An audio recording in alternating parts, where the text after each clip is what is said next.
Çmendet miliardieri shpenzon 9 milionë dollarë për targën e makinës. Biznesmeni nga Dubai, Balainder Sahani, pronari RSG Internacional, një kompani e pasurive të paluajtshme me seli në Emiratet e Bashkuara Arabe, Kuwait, Indi dhe Shtetet e Bashkuara të Amerikës. Së fundmi, biznesmeni është vënë në vëmendje të medias, pasi vendosi të shpenzojë rreth 9 milionë dollarë për targën e makinës së tij të fundit, super luksoze, e cila mban vetëm numrin 5. Më pëlqen të grumbulloj targa unike dhe unë jam krenar që ka marrë këtë numër.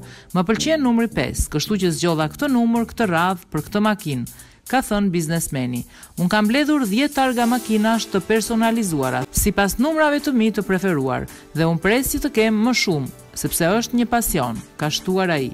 Në vitin 2008, një biznesmen tjetër i Emiratit, Saed Al-Khouri, shpenzoi 52 milionë dollarë për targën e numrit 1 në Abu Dhabi, i cili deri tani mban rekordin për targën më të kushtueshme në Emiratet e Bashkuara Arabe.